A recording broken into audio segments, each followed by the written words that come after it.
The beers that everybody loves to hate, Budweiser and Miller High Life. And why do people hate these so much? Well, a lot of people like them. Your typical Americans who go out to the bars and stuff, get Budweiser or Miller, and they like them. In fact, there's a rivalry, and they argue about it. You'll have some people say Budweiser sucks, and I can only drink Miller, and vice versa. And then you got, some that would say Pabst is all I drink. I can't drink Bud or Miller. But what is it about these two beers that people hate so much? For one thing, they're mass-produced beers made by huge, giant corporations. So that's a strike against them, because huge, giant corporations aren't making beer to taste good. They're making beer to make money. So, people hate them for that reason. Second of all, they're adjunct lagers. And that goes along with the big giant corporation deal, the mass production. Adjunct lager is a beer that instead of using barley malt, a traditional ingredient in a lager, they use adjuncts or substitutes. And this one uses rice as a substitute, and this one uses corn as a substitute. So, they taste okay. Now, when you go out to a bar and you grab a beer, you grab a nice cold, crisp lager and you drink it and you think, oh, that's nice and refreshing. It doesn't really matter. The thing is when you try them side by side, that's when you notice a difference, and that's when you start picking out things that you might like about one that you don't like about another, and then so on. Now, these two beers that I have here are leftovers from a 32 beer bracket triple elimination. So I started off with 32 beers. These were two of them. They were rated slow. The bracket was seeded from the highest rated beer to the lowest rated beer. And Budweiser, I think, was the third lowest, and Miller High Life was the fourth or fifth lowest. But what was worse? What was the lowest rated? Old Milwaukee. And then I think Budweiser was above that. I don't know. I can't remember. I don't really care. But these two, they do get a bad rap from the beer connoisseurs or snobs. But really, they're not that bad when you drink them by themselves. But if you do put one of these up against side by side with a beer like Czech Budweiser, Czech Var, you're going to tell the difference. And the more you drink, the more the difference you're going to notice, and you're going to start picking things out of this Budweiser that you really don't like. So anyway, since these are leftover beers, I decided to put them up against one another, and see which one tastes better. I think I should be able to open my eyes, because I really wasn't paying attention to which beer is which. They were basically the same. What can we say about these two beers? There's one thing we can say is, let's get a good look at them. They're virtually identical in color, virtually identical in foam retention or head retention on the top, virtually identical in carbonation. So, which one is which? I don't know. Well, let's just see which one's better. I also got some food here. So I'll take a bite of some food, sausage and spicy Dijon mustard. Chase it with some beer and see how that goes. Let's try a smell.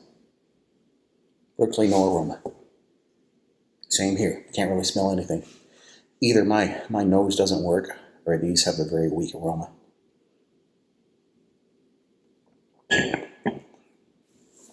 Sweet. A little crisp. Not too crisp.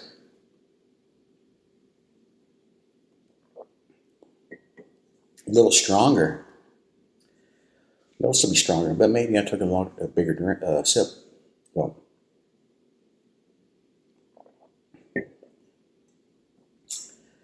I definitely think this one's stronger. This one has more bite to it, more crispness. It seems more carbonated. This one, in comparison, seems kind of flat or watery. But the taste is basically the same. So, well, let me see if I can pick out some differences in taste.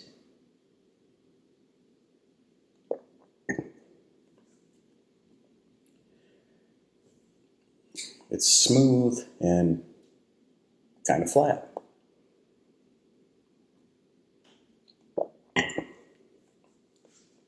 It's stronger and generally better tasting. I like this one better. Now, I don't know which one is which, but I've compared these before, and Budweiser won. But now, I'm going to take a little piece of sausage with some Dijon mustard on it.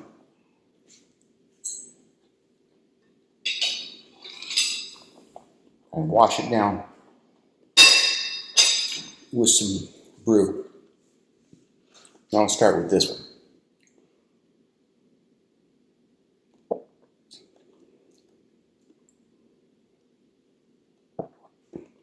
Okay, it washes it down well,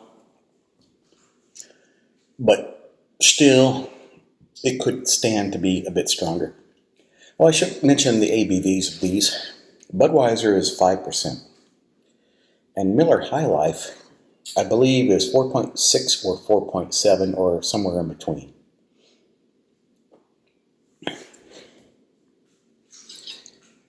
All right, let me try this again. I'm going to do it with the other one.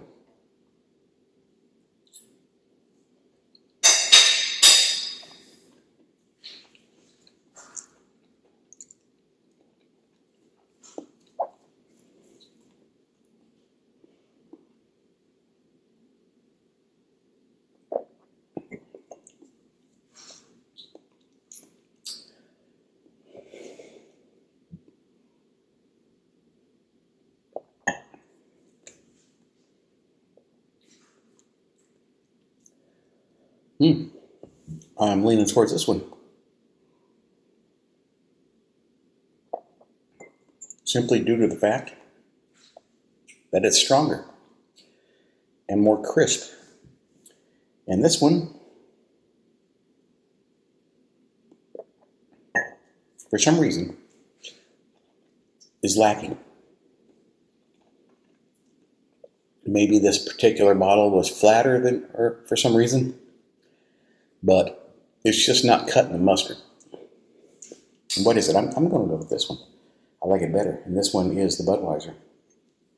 So, Miller High Life beats Budweiser in this round. And you'll probably find a bunch of videos on YouTube where people compare these two. And you're probably going to get, out of 10 comparisons, you'll probably get 50-50 of one preferring one over the other. So, today, Miller High Life wins. And for me, it was kind of surprising because I've done these two before and Budweiser won. So,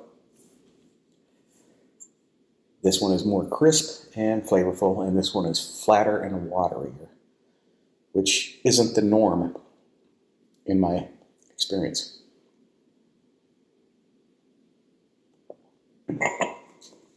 All right. So, there we go.